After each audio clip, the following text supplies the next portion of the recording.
یہودانی او ینصرانی او یمجسانی. والدین بچے کو یہودی بنا دیتے ہیں یا عیسائی بناتے ہیں یا مجوسی بنا دیتے ہیں. بچہ جس گھرانے میں پیدا ہوتا ہے والدین کا جو دین ہوتا ہے والدین اسی دین کے تابع بچے ہو کر دیتے ہیں. اگر بچہ مسلمان گھرانے میں پیدا ہوتا ہے تو وہ بچہ مسلمان ہی کہلاتا ہے. اگر وہ یہودی گھرانے میں پیدا ہو جاتا ہے تو وہ یہودی ہی ہوتا ہے. الا ماشاء اللہ کہ اس کو اللہ تعالیٰ دین کی طرف راغب کر دیں اور وہ بالغ ہونے کے بعد یا بالغ ہونے سے پہلے اسلام لے آئے تو وہ مسلمان کہلاتا ہے. تو اس پہ بھی ہم اللہ تبارک و تعالیٰ کا اللہ جل جلالہ کا جتنا شکر ادا کریں کہ اللہ تعالیٰ نے آپ کو اور مجھے مسلمان گھرانے میں پیدا کیا. اگر اللہ تعالیٰ اسلامی گھرانے میں مسلمان گھرانے میں پیدا نہ کرتے تو ہم کیا کر سکتے تھے؟ ہمارا کیا اختیار تھا اور ہمارا کیا کمال تھا؟ نہ ہم نے اللہ تعالیٰ کو کوئی درخواست لکھ کے دی تھی، نہ کوئی اپلیکیشن لکھ کے دی تھی، نہ کوئی گزارشات کی تھی کہ اللہ میں اسلامی گھرانے میں پیدا کرے. اللہ تعالیٰ نے اپنی مرضی سے ایک مسلمان گھرانے میں پیدا کر دیا. میں اس دن بھی یہ بات چند دن پہلے سوچ رہا تھا کہ اللہ نہ کرے اگر اللہ تعالیٰ ہمیں کسی یہودی گھرانے میں پیدا کر دیتے تو کیا کر سکتے ہیں؟ آج یہودی ہوتے. اگر اللہ تعالیٰ ہمیں کسی ہندو گھرانے میں پیدا کر دیتے، کسی بت پرست گھرانے کے اندر پیدا کر دیتے تو آج بت پرست ہوتے. تو اللہ تعالیٰ کی کتنی بڑی نعمت ہے اسلام، کتنی بڑی اللہ تعالیٰ کی نعمت ہے کہ اللہ تعالیٰ نے آپ کو مجھے مسلمان گھرانے میں پیدا کیا. جتنا بھی شکر ادا کرے کم. اسلامی گھرانے میں پیدا ہوئے تو اسلام کی اہمیت کا احساس ہوا. والدین نے دین سکھایا، بڑے ہو کے اساتذہ سے، علماء سے، مشائخ سے، اپنے بزرگوں سے دین سیکھتے ہیں اور سیکھیں گے انشاءاللہ. تو قرآن کریم خالصتاً ہدایت کی کتاب ہے اور اللہ تعالیٰ نے قرآن کریم میں سابقہ قوموں کے واقعات سنائے اور وہ واقعات کوئی قصہ کہانیاں نہیں ہیں، وہ سچے واقعات ہیں اور وہ اللہ نے عبرت کے لیے سنائے کہ تم سے پہلے بڑے بڑے مالدار اور بڑے بڑے خوبصورت قسم کے لوگ، بڑے بڑے قد آور قسم کے لوگ دنیا کے اندر آئے، بڑے بڑے سردار آئے، لیکن جنہوں نے اللہ اور وقت کے رسول پر، وقت کے نبی پر ایمان لے آئے وہ کامیاب ہو گئے. اور جنہوں نے ان کے ساتھ یہ تکبر کیا، اپنی اڑی دکھائی اور اپنی من چاہی زندگی گزاری، وہ تباہ و برباد ہو گئے. فرعون کا بھی ذکر کیا، قوم لوط کی تباہی کا بھی ذکر کیا، قوم نوح کی تباہی کا ذکر بھی کیا، قوم عاد کی تباہی کا ذکر بھی کیا کہ آسمان کے اوپر بادل آئے، لوگ سمجھے شاید بارش ہوگی. جیسے جب یہاں بادل آتے ہیں تو ہمارے فلیٹ کے سارے لوگ نیچے اتر جاتے ہیں نہانے کے لیے اور سمجھتے ہیں کہ بارش ہوگی اور نہائیں گے. تو قوم عاد کے اوپر بھی جب بادل آئے تھے تو وہ بھی بات نکل آئے، انہوں نے کہا جب بھی نہائیں گے اور ہم جائیں گے سوئمنگ پکنک بنائیں گے. تو ان کو یہ نہیں پتا تھا کہ آج پکنک نہیں ہوگی، آج تباہی تباہی. اور وہ بادل جو اللہ نے بھیجے، اللہ نے اس سے عذاب نازل کیا، سورہ احقاف میں ذکر ہے، اور اس سے سب کو تباہ و برباد کر دیا. اس لیے حدیث سے معلوم ہوتا ہے کہ جب بادل آتے تھے نا تو آن صلی اللہ علیہ وسلم بہت پریشان ہو جاتے تھے. ابھی چند دن پہلے بخاری کی روایت گزری اور بہت زیادہ فکر مند ہو جاتے تھے. اور حدیث میں آتا ہے کہ جب آسمان پہ بادل آتے تھے تو آپ صلی اللہ علیہ وسلم چکر کاٹ رہے ہوتے تھے، یعنی یہاں سے یہاں سے اور آپ پریشان ہوتے تھے، متفکر ہوتے تھے کہ کہیں اللہ تعالیٰ اس بادلوں میں عذاب نہ بھیج دے. جس طرح قوم عاد کو عذاب سے کیا تباہ کیا کہ وہ سمجھے بارش ہوگی، لیکن بادلوں کے ذریعے اللہ نے کیا دیا ان کو عذاب دے دیا. جب بارش شروع ہوتی تھی اور رحمت کی بارش ہوتی تھی تو پھر آپ صلی اللہ علیہ وسلم کو کیا ہوتا تھا؟ اطمینان قلب ہوتا تھا. جب آپ دیکھتے تھے کہ رحمت کی بارش شروع ہو گئی اس کے بعد آپ مطمئن ہوا کرتے تھے کہ اب رحمت کا معاملہ ہے، اللہ تعالیٰ کی طرف سے کوئی عذاب کا معاملہ نہیں ہے، تو آپ کو جا کے سکون ہوتا ہے. ہمارے یہاں کیا ہوتا ہے کہ ابھی کچھ 1-1.5 مہینہ پہلے تو کیا ہے طوفان آ رہا ہے، طوفان آ رہا ہے. اب شکر ہے کہ طوفان آیا نہیں، لیکن طوفان کیا ہے؟ اللہ کا عذاب.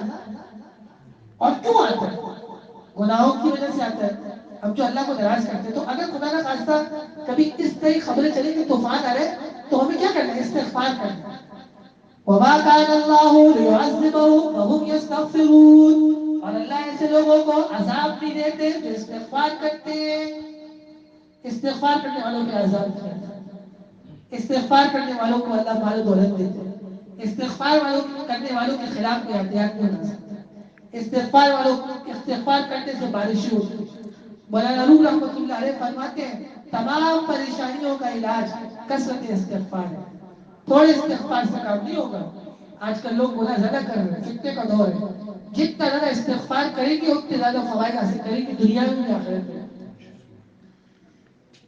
تو استغفار کرنا چاہیے. لیکن اب میڈیا میں دکھایا کہ جب طوفان کی خبریں چلی تو لوگ سیڑھیوں پہنچ گئے اور بیچز میں پہنچ گئے. اور وہاں میڈیا کے لوگ گئے. انہوں نے بولا کہ آپ یہاں پہ کیوں آئے؟ ان کا بھی طوفان دیکھنے آئے. میں نے خود انٹرویو سنا. میڈیا بڑھ کے پہنچ گئے. خواتین بھی پہنچ گئی اور ان سے پوچھا کہ آپ یہاں کیوں آئے؟ حالانکہ حکومت کی طرف سے شدید پابندی ہے. انہوں نے کہا جی میں نے ایک بندے کا انٹرویو سنا. اس نے کہا کہ ہم طوفان دیکھنے آئے. ہم نے کبھی زندگی میں طوفان نہیں دیکھا. یہ الفاظ ہم کیا دیکھتے ہیں؟ ہم طوفان دیکھتے ہیں. ہم نے کبھی زندگی میں طوفان نہیں دیکھا.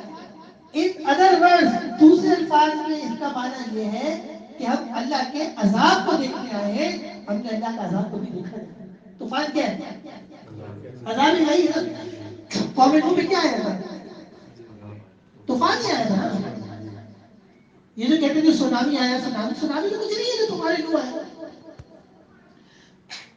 سونامی کچھ نہیں ہے. تمہارے نوح تو بہت اونچائی پر آیا تھا. کئی فٹ بلندی پر آیا تھا. کہ حضرت نوح علیہ السلام جب کشتی میں لوگوں کو بٹھا لیتے تو ان کا ایک بیٹا تھا کنعان. وہ کافر تھا. تو حضرت نے اس کو کہا کہ تو ایمان لے آ اور کشتی میں بیٹھ جا تو عذاب سے بچ جائے گا. کیونکہ یہ شرط تھی کہ جو مسلمان ہوگا وہی اس کشتی میں بیٹھ سکتا ہے. کافر کو لے سکتا ہے. تو اس نے کہا کہ میں پہاڑ پہ چڑھ جاؤں گا یا سے منی من المائی. اور پہاڑ مجھے پانی سے کیا لے گا؟ بچا لے گا. کیونکہ پہاڑ کیا ہوتا ہے؟ اونچا ہوتا ہے نا. تو حضرت نے فرمایا کہ لا عاصم اليوم من امر اللہ الا من رحم. آج کے دن اللہ کے عذاب سے کوئی بچانے والا نہیں مگر جس پر اللہ رحم کرے. اور رحم اللہ اسی میں کرے گا جو ایمان لائے گا اور اس کشتی میں بیٹھ جائے گا. کافر کو اللہ عائد نہیں چھوڑے گا. وہی ہوا کہ حضرت نوح علیہ السلام ابھی بات ہی کر رہے تھے اپنے بیٹے کنعان سے کہ قرآن کریم میں کہ وحال بینہما الموج فکان من المغرقین کے درمیان میں باپ اور بیٹے کی گفتگو کر رہے تھے کہ درمیان میں طوفان کی بڑی لہر آئی اور بیٹا اسی میں ڈوب گیا. تو عذاب الہی کو دیکھنے جانا یہ بڑی شرم کی بات ہے. اگر کبھی آپ کو پتہ لگے کہ طوفان آ رہا ہے یا کسی قسم کا عذاب آ سکتا ہے طریقہ یہ کہ فوراً استغفار شروع کریں. فوراً اللہ سے رجوع کریں اور اللہ تعالیٰ سے اپنے گناہوں کی معافی مانگیں. تو قرآن کریم نے سابقہ قوموں کے واقعات اس لیے سنائے تاکہ میں اور آپ عبرت پکڑیں. قرآن شریف میں ہے کہ لوئن الذین کفروا من بنی اسرائیل علی لسان داؤد وعیسی ابن مریم. کہ اللہ تعالیٰ نے حضرت داؤد علیہ السلام کی زبان سے زبور میں اور حضرت عیسیٰ علیہ السلام کی زبان سے انجیل میں بنی اسرائیل کے اوپر لعنت کی. لعنت کسے کہتے ہیں؟ لعنت کا معنی عربی زبان میں ہوتا ہے کہ اللہ کی رحمت سے دور ہونا. بعد عن رحمت اللہ تعالی. جب کوئی شخص اللہ تبارک و تعالیٰ کی رحمت سے دور ہو جائے گا تو ظاہر سی بات ہے کہ دنیا کے اندر بھی مسائل کا سامنا کرنا پڑے گا. آخرت میں بھی پریشانیوں کا سامنا کرنا پڑے گا. اب یہ لعنت بنی اسرائیل پہ ہوئی کیوں؟ اس کی وجہ کیا ہے؟ فرمایا ذالک بما عصوا. ذالک بما عصوا. یہ لعنت اس وجہ سے ہوئی کہ اسرائیلیوں نے اللہ کی نافرمانی کی. کیا کی؟ جب کوئی قوم اللہ تبارک و تعالیٰ کی نافرمان ہو جاتی ہے تو اللہ تعالیٰ ناراض ہو کر اس پر لعنت برساتا ہے اور اس قوم پر طرح طرح کے عذابات مسلط فرماتے ہیں. فرمایا کہ وَقَانُوا يَعْتَدُونَ ذَلِكَ بِمَا عَصَوْا الف عطف ہے. وَقَانُوا يَعْتَدُونَ کہ بنی اسرائیل پر لعنت اس وجہ سے کی گئی کہ حد سے بڑھ گئے تھے. کیا ہو گئے تھے؟ حد سے بڑھ گئے تھے. دیکھو ایک ہے گناہ کرنا. کیا کرنا؟ گناہ کرنا. ایک آدمی نے بند کمرے میں گناہ کیا, کسی کو نہیں پتا, اللہ کو پتا ہے, اس کو پتا ہے. یا ایک آدمی نے چند افراد کے سامنے ایک گناہ کیا, اور ایک ہے کہ جرت کے ساتھ گناہ کرنا. کیا کرنا؟ جرات کے ساتھ. یعنی نعوذ باللہ کہ ہمیں کسی کا خوف نہیں ہے, ہم جو چاہتے ہیں. بنی اسرائیل والے جرت کے ساتھ گناہ کرتے تھے, جرت کے ساتھ کہ ہم گناہ کریں گے, دیکھتے ہیں کہ اللہ کا عذاب آتا ہی نہیں. اور جب انبیاء ڈراتے تھے سابقہ قوموں کو کہ اللہ کا عذاب آ جائے گا تو توبہ کر لو, تو کہتے تھے متا حاضر وعد تم صالحین, کب ہوگا یہ عذاب کا وعدہ اگر تم سچے ہو, کب آئے گا عذاب؟ ہم تو انتظار کر رہے ہیں, عذاب تو کوئی آئے گا. یعنی مذاق بناتے تھے, اور ان کا مقصد یہ ہوتا تھا کہ عذاب نامی کوئی چیز ہے ہی ہے ہی نہیں. لیکن اللہ تعالیٰ نے عذاب نازل کیا. آج ہمارا بھی یہی حال ہے کہ ہمیں مسجد کے ممبر اور محراب سے یا علماء اکرام کسی بھی پلیٹ فارم سے جب بیان کر کے بتاتے ہیں کہ گناہ چھوڑ دو ورنہ اللہ کا عذاب ہے, آپ کہتے ہیں یار عذاب تو ہم نے کبھی دیکھا نہیں, یہاں تھوڑی طوفان آئے گا. وہ کہتے ہیں نا ایک آدمی روز اعلان کرتا تھا کہ شیر آ گیا, شیر آ گیا, شیر آ گیا, تو لوگ گاؤں کے لوگ جمع ہو جاتے تھے, شیر ہوتا ہی تھا. ایک دن اس نے آواز لگائی شیر آ گیا, لوگ نہیں کہ واقعی شیر آ گیا. تو ایسا نہیں ہے کہ اللہ تعالیٰ ہمارے اعمال سے نعوذ باللہ غافل ہے. وَمَا اللَّهُ بِغَافِلٍ عَمَّا تَعْمَلُونَ, اللہ غافل نہیں ہے ہمارے اعمال سے. اگر اللہ تعالیٰ اپنے بندوں پر ابھی عذاب نہیں بھیج رہے تو یہ اللہ مہلت دے رہے کہ توبہ کر لو. کیا کر لو؟ توبہ کر لو, اللہ کی طرف رجوع کر لو. رجوع کر لو. دوسری بات یہ کہ جب کوئی شخص مرے گا تو اس کا تو حساب کتاب شروع ہو جائے گا. بات قیامت قیامت, جو مر گیا اس کی قیامت قائم ہوگی. تو انفرادی طور پہ تو میں اپنی اصلاح کرنی کہ نہیں کرنی؟ بھائی زندگی اور موت کا تو کوئی پتہ نہیں. لوگ کیسے اچانک کٹے کٹے ہوتے ہیں, اچانک ہارٹ اٹیک آتا ہے, مر جاتے. رات کو ابھی بھی اس ہفتے ایک عالم دین کا انتقال اس طرح ہوا اچھی محبت ہے کہ رات عشاء کی نماز پڑھی, سو گئے, رات کو دن بند ہو گیا, انتقال ہو گیا, صبح جنازہ ہو گیا. شیطان کیا ہے؟ شیطان کہتا ہے کہ یار ابھی تو کر لے, ابھی جوانی ہے, جوانی کے مزے کر لے, جوانی انجوائے کر لے. جب 40 سال کے ہو جائیں گے نا تو توبہ کر لیں گے. کیا کہتے ہیں؟ جب 40 سال کے ہو جائیں گے تو توبہ کر لیں گے. جب ہم 40 سال کے ہوتے ہیں تو شیطان کہتا ہے ابھی 5-6 سال اور انجوائے کر کے, کیا ہے 5-6 سال اور مزے لے لیں اور گناہ کر. دیکھ فلاں کو دیکھ, اس نے بھی 50 سال کی عمر داڑھی رکھی, میں بھی رکھ لوں گا داڑھی 50 سال کی عمر میں. اس کو دیکھ 50 سال تک لڑکیوں کے ساتھ عیاشی کرتا رہا, اب نیک بن گیا, داڑھی بھی چھوڑ دی, نماز بھی شروع کر دی, ابھی تھوڑے 10 سال ہو رہے, میں بھی انجوائمنٹ کر لوں گا, تھوڑی بہت عیاشی میں بھی کر لوں گا. کہتا نہیں کہ جب 50 سال کے ہوتے ہیں تو کیونکہ ہم 50 سال سے گناہی کر رہے ہوتے ہیں, 40-45 سال سے تو پکے ہو چکے ہوتے ہیں. شیطان کہتا ہے کہ یار اب تو نے ساری زندگی اللہ کو ناراض کیا, چل 5 سال اور کر لے, ابھی تجھے کوئی موت نہیں آ رہی, 70 سال سے پہلے تو مرے گا. اس طرح کیا ہوتا ہے کہ ساری زندگی شیطان ہم سے اور ہمارا نفس جس کو گناہ کی عادت لگ گئی ہے, نفس کیا ہے کہ جب تک ہم گناہ نہیں کریں گے نا ابھی سکون نہیں آئے گا. نفس گناہ کو مانگتا ہے, کیا کرتا ہے, ایک آدمی کو عادت ہوتی ہے نا بد نظری کرنے کی، تو جب تک وہ بد نگاہی نہیں کرتا نا اس کے نفس کو سکون نہیں آتا. ایک آدمی کو شراب پینے کی عادت ہے، جب تک وہ شراب نہیں پیے گا اس کے نفس کو سکون نہیں آئے گا. ایک آدمی کو غیبت کرنے کی عادت ہے، اب جب تک وہ غیبت چھوڑے گا نہیں نا، جب تک وہ غیبت کرے گا نہیں اس کے نفس کو سکون نہیں آئے گا. اور جب وہ غیبت کر لے گا تو اس کا نفس کیا ہوگا؟ مطمئن ہو جائے گا. تو ہمارے دو بڑے دشمن ہیں، ایک شیطان، دوسرا نفس. کہ شیطان ہمیں گناہوں پہ ابھارتا ہے کہ یہ گناہ کر لے، یہ گناہ کر لے، اور نفس کہتا ہے کہ مجھے سکون نہیں آ رہا. مجھے کیا نہیں آ رہا؟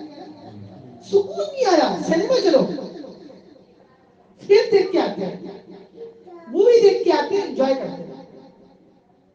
اب ہم نفس کی بات مان کر فیملی کو لے کے مووی دیکھتے چلے جاتے ہیں سنیما.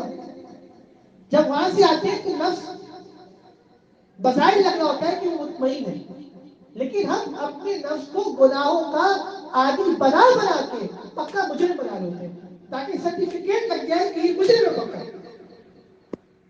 تو میرے عزیز کا طلباء اور عزیز بھائیوں، نفس اور شیطان ہمارے بڑے خطرناک دشمن. یہ تھوڑی سی زندگی ہے، اس سے دھوکہ نہ کھائیں. ہم سب نے مرنا ہے اور اللہ تعالیٰ کو جا کے جواب دے رہے ہیں. باقاعدہ اس زندگی کا ہم سے حساب کتاب ہوگا. دیکھو آج صلی اللہ علیہ وسلم نے نفس کے جہاد کو بڑا کیوں بتایا؟ بھائی نفس کے جہاد کو جہاد اکبر کیوں کہا گیا؟ کیونکہ جو ہم جہاد وہاں لڑائی میں کرتے ہیں وہ تو 1 مہینے کا ہے، 2 مہینے کا، 6 مہینے کی تکلیف ہے. اور شیطان جو ہمیں گناہوں کے لیے اکساتا رہتا ہے وہ ساری زندگی ہے.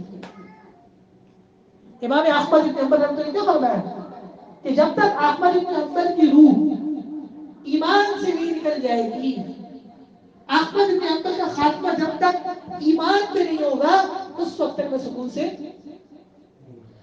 نہیں بیٹھ سکتا. ہم جتنا بیان کر لیں، جتنا طلبہ کو پڑھا لیں، جتنا دین کا کام کر لیں، جتنے بڑے استاد بن جائیں، لیکن ہمیں اطمینان سے نہیں بیٹھنا. ہمیں مسلسل چوکس رہنا ہے شیطان سے اور نفس سے. جب تک ہماری روح ایمان سے پرواز نہ ہو جائے، ایمان پر جب تک ہمارا خاتمہ نہ ہو جائے ہمیں سکون سے نہیں بیٹھنا. تھوڑی سی زندگی ہے. دنیا کی زندگی کے بارے میں اللہ فرماتے ہیں وَمَا الْحَيَاةُ الدُّنْيَا إِلَّا مَتَاعُ الْغُرُورِ. دنیا کی زندگی دھوکے کا سفر. اس کی رکیویوں میں آ کر ناراض مت کرے اللہ تعالیٰ کو. تھوڑا سا وقت ہے، کسی کی 30 سال عمر ہے، کسی کی 40، کسی کی 50، کسی کی 60، کسی کی 70. حدیث شریف میں کہ وَالْمُجَاهِدُ مَنْ جَاهَدَ نَفْسَهُ فِي طَاعَةِ اللَّهِ. مجاہد وہ ہے کہ جو اپنے نفس کے ساتھ جہاد کرے اللہ کی اطاعت میں. کہ نفس پوری زندگی اکساتا رہتا ہے، جھوٹ بولو، غیبت کرو، اس دفعہ بینک میں سود کے پیسے رکھوائے کھا لو، بچوں کی فیسیں دینی ہے، اگلے سال کیا کر لیں گے؟ توبہ کریں گے. یا جتنا سود کھایا ہے وہ سب کا کر دیں گے. کیا کر دیں گے؟ بھائی زندگی کا پتہ کیا ہے؟ یہ جو زندگی کے ریڈار گھوم رہا ہے کسی بھی ٹائم یہ بند ہو جائے گا. یہ لوگ لگاتے ہیں موبائل پہ اسٹیٹس اور آن لائن ہوتے ہیں. ایک دن آئے وہ آف لائن ہو جائے گی. اس دن کوئی اسٹیٹس نہیں ہوگا، لیکن ہر اسٹیٹس پہ خبر ہوگی کہ بھائی فلاں صاحب کا جنازہ ہے، فلاں مسجد میں زور کے بعد، فلاں نماز کے بعد. تو ایک دن ہم سب نے آف لائن ہو جانا ہے. ہر وقت ہم آن لائن نہیں رہیں گے. تو جب ایک دن آف لائن ہو کر ہم نے آخرت کی زندگی کی طرف جانا ہے جو ہمیشہ ہمیشہ کی ہے، تو عقل کا تقاضا یہ ہے کہ ہم اللہ کو راضی کریں. تو بنی اسرائیل پر لعنت کی پہلی وجہ یہ تھی کہ وہ اللہ کے نافرمان تھے.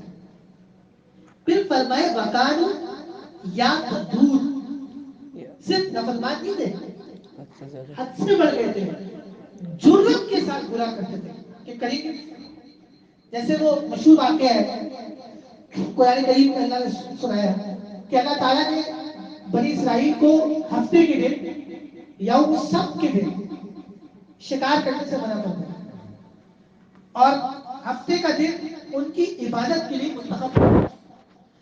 تو انہوں نے کیا کرنا شروع کیا، اب چونکہ اللہ نے منع کیا تھا کہ ہفتے کو شکار کرنا نہیں ہے، تو دوسری طرف اللہ تعالیٰ نے بنی اسرائیل کے امتحان کے لیے، امتحان کیا تھا کہ ہفتے کے دن جو مچھلیاں ہوتی تھی نا وہ پانی کے اوپر اٹھ آئی، اور یہ مچھلیوں کے بڑے شوقین تھے، تو ہفتے والے دن مچھلیاں تالاب میں پانی کے اوپر آ جاتی۔ اب انہوں نے کیا کیا کہ یہ ہفتے کے دن وہ ڈوری ڈال دیتے تھے اور اس سے مچھلی پکڑ کر اس کو پھنسا دیتے تھے۔ اب وہ مچھلی کہیں بھی جائے، آپ جب بھی ڈوری کھینچیں گے مچھلی کیا ہوگی، کانٹا کھینچیں گے مچھلی کیا ہوگی، آپ کے ہاتھ میں ہوگی۔ اب اتوار والے دن آتے تھے اور وہ کانٹے کھینچتے تھے ڈوریاں، مچھلی ہاتھ میں آ جاتی تھی۔ تو کہتے تھے کہ کون کہتا ہے کہ یہ ہفتے کا شکار ہے، یہ تو اتوار کا شکار ہے۔ کیا کہتے تھے، یہ تو جملہ ہے، کہتے تھے کون کہتا ہے کہ یہ ہفتے کا شکار ہے، یہ تو اتوار کا شکار ہے۔ پھر کیا ہوا، کچھ دن بعد چند دن تو اس نے کیا، اس کے بعد سب نے مل کر باقاعدہ ہفتے کے لیے شکار کھیلنا شروع کر دیا، یعنی صرف اللہ کی نافرمانی نہیں، جرأت کے ساتھ کہ ہم تو یہ کریں گے۔ جیسے آج کل لوگ کہتے ہیں کہ بھئی ہمیں جو کرنا کر کے رہیں گے۔ جیسے ابھی چند دن پہلے ہمارے وزیر اعظم صاحب نے جھوٹے منہ کہہ دیا تھا کہ خواتین اسکول میں جینس کی پینٹ اور ٹائٹس پہن کے نہیں آئیں گی، جھوٹے منہ کہا تھا انہوں نے۔ تو اس میں جو لبرل خواتین ہیں، جو اینکرز ہیں، وہ میڈیا پہ آ گئی اور انہوں نے جنگ شروع کر دی کہ جی یہ خواتین کے اوپر پابندی لگا رہے ہیں اور یہ کر رہے ہیں۔ حالانکہ کبھی شیطان بھی سچ بول جاتا ہے، انہوں نے سچ ہی کہا تھا، غلط تو نہیں کہا تھا۔ اور علماء نے اسمبلی کے اندر اس کی حمایت بھی کی۔ لیکن جو ہمارے معاشرے کے اندر لبرل قسم کے لوگ ہیں، جو اپنے آپ کو آزاد سمجھتے ہیں، جو یہ سمجھتے ہیں کہ ہم پاکستان میں نہیں، یورپ کے اندر رہتے ہیں، اور جو اپنے گھروں کے اندر یورپ جیسی لائف جی رہے ہیں اور ویسے کلچر انہوں نے اپنے گھر کے اندر اپنایا ہے، تو ان خواتین کو سکون نہیں ہے۔ وہ میڈیا پہ آ گئی اور جنگ ہو گئی اور جدال شروع ہو گیا کہ انہوں نے کہا کیسے، یہ نکالا کیسے انہوں نے اپنے منہ سے الفاظ۔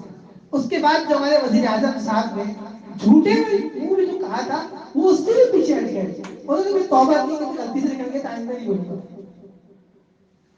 ہمارے ملک کے عہدیداروں کو خدا کی مسجدیں گرانے آتی ہیں اور بندر بنانے آتے ہیں، لیکن دین کا دفاع کوئی نہیں۔ ابھی کراچی میں طالب روڈ میں ایک مسجد ہے، مدینہ مسجد، وہاں میں نے بھی نماز پڑھی۔ بیدوری ٹاؤن سے رہا کے مولانا محب اللہ صاحب جمعہ پڑھاتے ہیں، اور وہاں ہر نماز میں ترش ہوتا ہے کہ یاد ہے پوری روڈ پر وہ ایک واحد مسجد ہے جو ہوتی ہے، اور سامنے راوی سینٹر ہے، اس کے اوپر بھی ایک مسجد ہے لیکن وہ اوپر ہے۔ آنے جانے والے محلے کے لوگ سب وہاں نماز پڑھتے ہیں، اور بالکل قانونی مسجد ہے۔ 1994 یا 93 میں اس کی باقاعدہ اس کا نقشہ ہی پاس کرایا گورنمنٹ سے۔ اب یہ کہتے ہیں کہ یہ پانچ کی جگہ اس کو گرائیں گے، سپریم کورٹ نے آرڈر کیا۔ آپ ایک طرف کہتے ہیں کہ ریاست مدینہ ہے، اس ریاست مدینہ میں آپ نے سکھوں کا کیا بنوایا؟ گردوارے، کیا؟ گردوارہ۔ آپ مجھے بتائیں کہ آج صلی اللہ علیہ وسلم نے اپنی حیات میں عیسائیوں کو کوئی چرچ بنا کے دیا ہے؟ کسی حدیث سے معلوم ہوتا ہے؟ آج صلی اللہ علیہ وسلم نے اپنی زندگی میں یہودیوں کو ان کا عبادت خانہ بنا کے دیا ہے؟ نہیں۔ ایک طرف آپ کہتے ہیں کہ ریاست مدینہ آپ نے سکھوں کو گوارا کیا گردوارے، ان کا عبادت خانہ بنا کے دیا، دوسری طرف آپ نے آپ نے اسلام آباد کے اندر مسجد گرا دیا، اور جب علماء وہاں گئے تو کچھ بھی نہیں ہوا، کوئی کاروائی نہیں ہوئی۔ اور اب کہتے ہیں کہ طالب روڈ میں مدینہ مسجد کو گرا دیا، جو 3-4 منزلہ ہے اور بہت بڑی مسجد ہے جہاں ہزاروں لوگ نماز پڑھتے ہیں، یہ معمولی بات نہیں ہے۔ 35,000 غیر قانونی عمارتیں پاکستان کے اندر اور بھی بنی ہوئی۔ ہر مسلمان جو واقعی مسلمان ہے، جو اسلام کو اپنا مذہب سمجھتا ہے اور محمد رسول اللہ صلی اللہ علیہ وسلم کو اپنا نبی سمجھتا ہے، آخری اس کی ذمہ داری ہے کہ اگر حکومت وہ مسجد گرائے تو اس کے دفاع کے لیے وہاں پہ جائے، جو ہم سے ہو سکے اس مسجد کے دفاع کے لیے اللہ تعالیٰ کے گھر کو بچانے کے لیے کرنا چاہیے. اس طرح تو جب ایک کا دل چاہے گا یہ بولیں گے کہ فلاں مسجد کو گرا دو وہ اسپتال کی جگہ تھی, فلاں مدرسے کو گرا دو وہ پارک کی جگہ تھی. بجائے اس کے کہ آپ دین اسلام کی تعلیمات کو عام کریں, اس کی ترویج کریں, اس کو پھیلائیں, آپ اللہ کے گھروں کو گرانے کے شکار میں لگے ہوئے. میں تو یہ حیران ہوں کہ وہ جج کے ہاتھ نہیں کانپتے یہ فیصلہ کرتے ہوئے, یہ اس لکھتے ہوئے اس کی زبان نہیں کانپتی ہے بولتے ہوئے کہ مسجد کو گرا دو. 5 سال کے لیے سپریم کورٹ کا جج آتا ہے ایسے ہی, اور ان 5 سال کے بعد یہ ریٹائر ہو جاتے ہیں, اس کے بعد سال بھی گھر پہ رہتے ہیں. یہ آخری 5 سال ہوتے ہیں ان کے ججمنٹ کے, اور اس 5 سال میں دیکھتے ہیں جب بھی سپریم کورٹ میں جج آتا ہے وہ جاتے جاتے اللہ اور رسول سے دشمنی لے کے جاتا ہے, اپنی آخرت تباہ کر کے جاتا ہے. اس سے پہلے والا جو جج تھا اس نے کیا کیا, جاتے جاتے جو آخری دن تھے اس میں بلونہ آسیہ کو یاد نہیں کرے گا, جس کے خلاف کئی عدالتوں نے فیصلہ کیا, بلکہ اس نے خود اعتراف کیا کہ اس نے رسول اللہ صلی اللہ علیہ وسلم کی شان میں گستاخی کی, اور ہمارا عقیدہ ہے کہ گستاخ رسول واجب قتل ہے.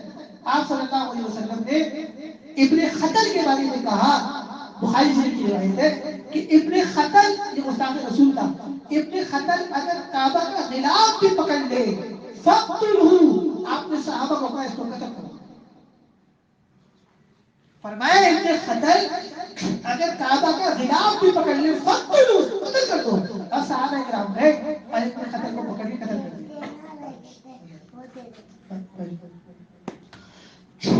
جب آپ صلی اللہ علیہ وسلم مکہ مکرمہ تشریف لائے, مکہ فتح ہوا, آپ نے سب کو معاف کیا. آپ نے فرمایا کہ جس کو ابو سفیان نے پناہ دی وہ بھی معاف, فلاں بھی معاف, سب کو معاف کیا, لیکن آپ نے فرمایا کہ گستاخ رسول کو معاف نہیں کیا. تو یہ آتے ہیں آخری 5 سال کے لیے, اور ان آخری 5 سالوں میں کوئی ایسا فیصلہ کرنے چلے جاتے ہیں کہ جس سے اپنی آخرت تباہ و برباد کر دیتے ہیں. سپریم کورٹ کا جج ہے, خدا نہیں ہے, یاد رکھنا. ملک کا وزیر اعظم ہے لیکن خدا نہیں ہے. اور عجیب بات یہ کہ ویسے تو ہر کانا اور بینکی کا کوئی مسئلہ پڑے تو یہ پہنچ جاتے ہیں, لیکن مسجد کے معاملے میں آواز نہیں اٹھاتے. اگر آپ بولیں گے آواز کیوں اٹھائے, بولیں گے کہ ہمارا تعلق نہیں, سپریم کورٹ نے کہا ہے. تو وہ جو اسپتال میں آپ پہنچ جاتے ہیں لوڑے اور لنگڑے کی عادت کے لیے, وہ تو آپ کو لنگر کھانے میں پہنچ جاتے ہیں, آپ بیٹھ کے وہاں کھانا کھاتے ہیں. تو کیا اس پہ مسلمان ہونے کی حیثیت سے اگر آپ واقعی مسلمان ہیں, اپنے آپ کو مسلمان کہتے ہیں, تو آپ بیان نہیں دے سکتے کہ سپریم کورٹ کا فیصلہ غلط ہے کہ وہ خدا کا گھر گرا دیا. اس کو چاہیے کہ فیصلے پر نظر ثانی کرے کہ ریاست مدینہ ہے, اور ریاست مدینہ میں ہمیں مسجدیں بنانی ہے, نہ کہ مسجدیں گرانی ہے. ریاست مدینہ کا مقصد تو مسجدیں بنانا ہے, بنائی تو کوئی نہیں, کم سے کم جو ہے وہ تو رہنے دو, وہ بھی گرا ہے, وہ بھی برداشت نہیں کہ خدا کا گھر قائم کیوں. یاد رکھنا جب تک خدا کا گھر ہوگا دین آپ کو پہنچے گا. جب آپ نے مسجد ختم کر دی اب آپ دین سے محروم ہو جائیں گے. عیسائی مذہب کیوں ہے دنیا کے اندر, کیا بالکل نام کا ہے کیونکہ ان کی عبادت خانے ہیں. یہودی مذہب اس وقت دنیا کے اندر کیوں ہے, اگرچہ نام کا ہے کیونکہ ان کے عبادت خانے. جس مذہب کو ختم کرنا ہو تو پہلا کام یہ ہوتا ہے کہ اس کے عبادت خانے اور اس مذہب کے پھیلانے والے جو علماء ہیں ان کو ختم کرو. مسلمانوں کی ذمہ داری ہے کہ اللہ سے دعائیں بھی کریں, اور جہاں تک دفاع کر سکتے ہیں مساجد کا دفاع کریں. اللہ تعالیٰ سورۃ توبہ میں فرماتے ہیں انما یامر مساجد اللہ من آمن باللہ والیوم الآخر. اللہ کی مسجدیں تو وہ لوگ آباد کرتے ہیں جو اللہ پر ایمان لاتے ہیں اور قیامت کے دن پر. مسجد آباد کرنا مسلمانوں کا کام ہے, مسجدیں بنانا مسلمانوں کی ذمہ داری ہے. بخاری شریف میں ہے کہ آپ صلی اللہ علیہ وسلم نے ہجرت فرمائی اور مدینہ منورہ آپ تشریف لے کے آئے, تو آپ نے پہلا کام یہ کیا کہ بنو نجار سے زمین خرید مسجد کی. اور لوگوں نے کہا کہ اب مسجد کا, بنو نجار نے کہا یہ تو مسجد کا کام ہمیں ثواب ملے گا, اب آپ کو مسجد کا پلاٹ مفت میں دیتے ہیں. کیسا جذبہ ہے انصار صحابہ کا, کہ انصار صحابہ بنو نجار نے کہا حضرت مسجد بنائیے نا, مسجد نبوی کا جو پلاٹ ہے یہ ہم آپ کو مفت دے دیتے ہیں, آپ مسجد بنائیں. لیکن اگر وہ مفت دے دیتے تو آج تک اور قیامت تک صرف انہی کا حصہ ہوتا اور کسی اور کا حصہ نہیں ہوتا, کیونکہ وہ پلاٹ ہوتا تھا. اور مسجد چونکہ مسجد اور مدرسہ یہ اجتماعی ہے، یہ مسلمانوں کے مشترکہ معاملات ہیں. کوئی ایک شخص یہ نہیں کہہ سکتا کہ میں مسجد میں خرچہ کروں. اگر کوئی آدمی یہ کہے کہ اس مسجد کا خرچہ صرف میں اٹھاؤں گا، کسی اور کو اجازت نہیں ہے، تو یہ جائز نہیں ہے. آپ کو پتہ ہے مسجد کا جو متولی ہے وہ یہ کہے گا کہ آپ جو کر سکتے کریں، لیکن ہم دوسروں سے بھی اس مسجد کا خرچہ لیں گے کیونکہ مسلمانوں کا یہ اجتماعی معاملہ ہے. ہم چاہتے ہیں کہ سب کو ثواب پہنچے. آج بھی مسجد حرام اور مسجد نبوی کے باہر جگہ جگہ چندے کے باکس لگے ہوتے ہیں. اس طرح ہی لگے ہوتے ہیں، ان کے دفتر بنے ہوتے ہیں باقاعدہ، اور اس میں عرب بیٹھے ہوتے ہیں، وہ مسجد حرام کے لیے چندہ جمع کر رہے ہوتے ہیں، زکات سرکار وغیرہ جو بھی، اور مسجد نبوی کے لیے بھی عدد جمع ہوتے ہیں مدینہ منورہ مسجد نبوی کے باہر. یعنی آج بھی اس معاملے میں کیا رکھا ہے؟ مشترکہ. تو بہو نجات نے کہا کہ حضرت ہم یہ پلاٹ مفت دیتے ہیں کیونکہ مسجد بنانی ہے آپ کو. آپ صلی اللہ علیہ وسلم نے مفت لینے سے انکار کر دیا اور ان کو کہا کہ میں تو خرید کے ہم اس کے پیسے دیں گے آپ کو، اور ہم پیسے لے کے خریدیں گے یہ پلاٹ. ظاہر سی بات ہے پیسے کس نے دیے؟ صحابہ کرام نے پیسے دیے، تو سب کا حصہ بڑھ گیا نا. اگر صرف بہو نجار والے وہ پلاٹ دیتے تو قیامت تک ان کے حصہ ہوتا. لیکن آپ صلی اللہ علیہ وسلم نے مسجد نبوی کا جو پلاٹ خریدا مشترکہ خریدا، مشترکہ پیسے سے، کہ اس میں سارے صحابہ کا کیا ہوا؟ حصہ ڈل گیا. تو مسجد مسلمانوں، مسجد اور مدرسہ مسلمانوں کے مشترکہ معاملات ہیں، انفرادی معاملات نہیں ہیں. صرف ہماری زندگی یہ نہیں کہ ہم صبح کمانے جائیں، رات کو کما کے آئے، گھر کا کرایہ بھرے، بجلی کا بل بھرے، اپنا راشن، اپنا پانی، ہمیں یہ فکر کہ مسجد میں کیا ہو رہا ہے، مدرسے میں کیا ہو رہا ہے. مسلمان ہونے کے ناطے ہم سے پوچھا جائے گا قیامت کے دن کہ تمہارے ہوتے ہوئے مسلمانوں کی مسجدیں گرائی جا رہی تھی، تم نے کیا کیا؟ اگر ہمارے بس میں کچھ بھی نہیں ہے تو ہم دعا تو کر سکتے ہیں اللہ تعالیٰ سے. دیکھو میں اور آپ، اگر میرے آپ کے اختیارات میں کچھ نہیں ہے، نہ ہم وزیر ہیں، نہ ہم کوئی سیاسی لوگ ہیں، کچھ بھی نہیں ہے، لیکن مسلمان ہونے کے ناطے ہم اللہ تعالیٰ سے دعا تو کر سکتے ہیں نا کہ یا اللہ جو ظالم آپ کے گھر کو گرانا چاہتے ہیں، یا اللہ آپ اپنے گھر کو گرانے سے بچا لیں اور ان ظالموں کو ہدایت نصیب فرما لیں، ورنہ آپ ان کے ٹکڑے ٹکڑے کر دیں، اپنے گھر کو آپ بچا لیں. یا اللہ آپ قادر مطلق ذات ہیں، یہ ظالم کچھ بھی نہیں ہے. جس طرح آپ نے ابراہ پر اور اس کی جماعت کے اوپر لشکر پہ ابابیل مسلط کر دیے تھے جب وہ کعبہ شریف کو گرانے کے لیے آیا تھا. بھائی جب سورۃ الفیل کا جو ترجمہ تشریح ہے کہ جب ابراہ اپنا لشکر لے کے آیا تھا ہاتھی لے کر کعبہ شریف کو گرانے کے لیے، تو اس نے راستے میں حضرت عبد المطلب جو رسول اللہ کے دادا تھے ان کے اونٹ چوری کر لیے تھے. تو جو آپ صلی اللہ علیہ وسلم کے دادا تھے حضرت عبد المطلب، انہوں نے پہاڑ پہ چڑھ کے کیا کہا تھا؟ انہوں نے اللہ تعالیٰ سے دعا کی تھی کہ اللہ میرے اونٹ مجھے دے دے، اور گھر تو تیرا ہے. کیا ہے؟ گھر تیرا ہے، ہمارا نہیں ہے. گھر تو یہ آپ کا ہے، اس کی حفاظت آپ کے ذمہ آپ نے کر دی. چنانچہ اللہ تعالیٰ نے آسمان سے ابابیل بھیجے، پرندے، اور ایسے پرندے کہ جو نہ اس سے پہلے کبھی دیکھے گئے اور نہ جو اس کے بعد کبھی دیکھے گئے، اور ان کی چونچوں کے اندر کنکریاں تھی پتھر کی، اور جس آدمی کا نام جس کنکری پہ تھا وہ اسی کو جا کے لگتی تھی. جیسے میزائل نہیں ہوتا، میزائل بھی کچھ نہیں اس کے آگے، اسی کو لگتی تھی جس کے نام کی وہ کنکری تھی.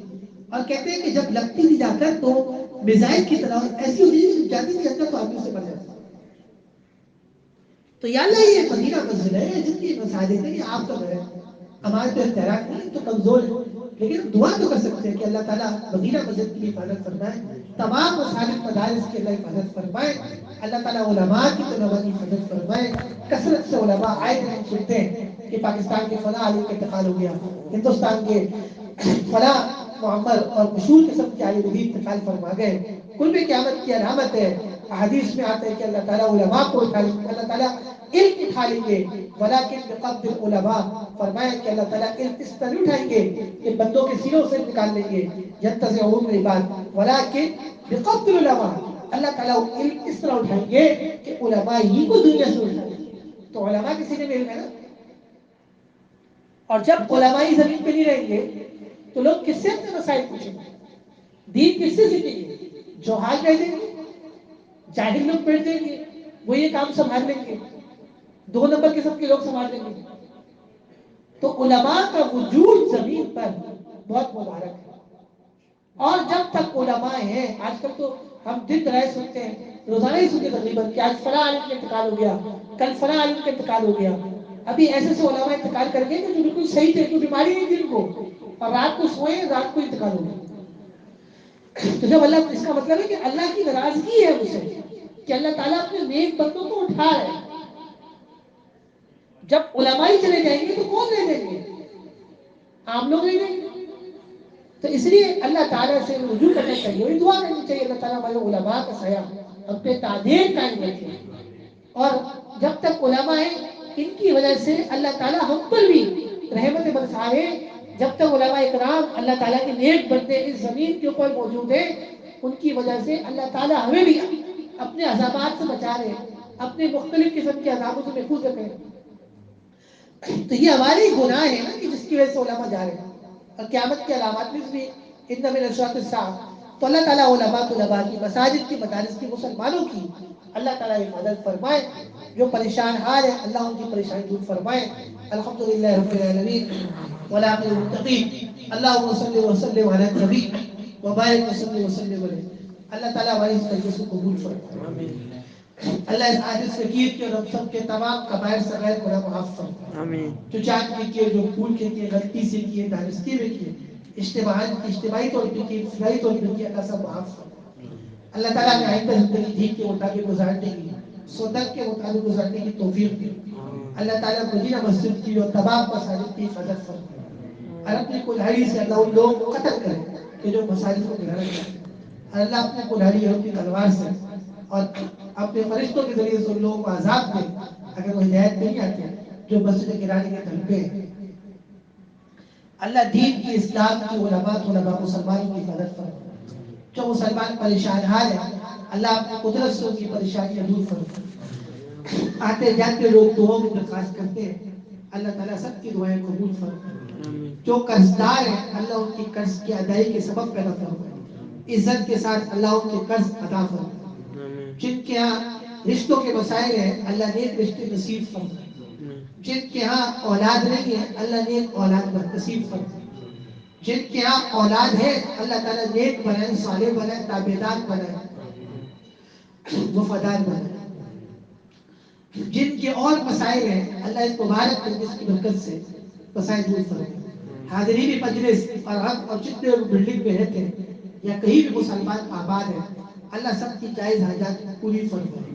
مسلمانوں کے دلوں میں جو حاجات ہیں اللہ قبول فرمائے، اللہ دور فرمائے، اللہ قبول فرمائے. ہمارے ایک دوست ہیں باہر ملک میں، ان کے ایک بہنوئی ہے جوان، نئی شادی ہوئی اور ٹیومر ہو گیا.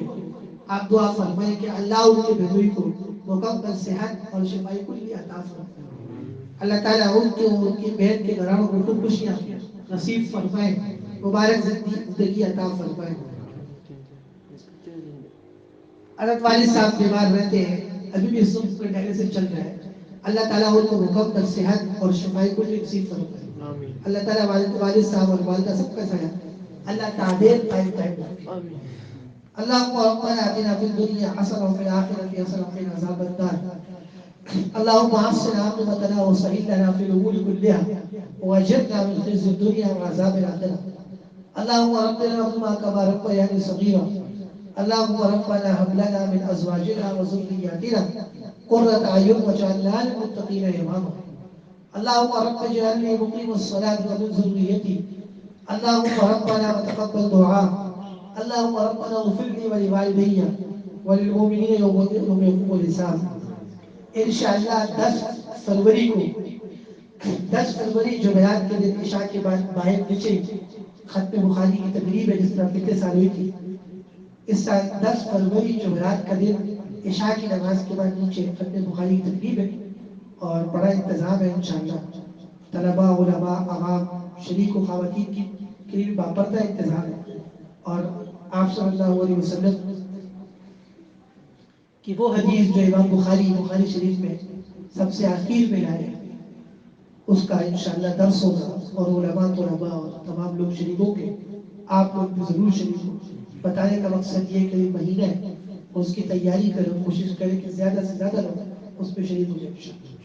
اللهم ربنا تقبل منا انك انت السميع العليم وتب علينا انك انت التواب الرحيم وصلى الله تعالى على خير خلقه محمد وعلى اله وصحبه اجمعين برحمتك يا ارحم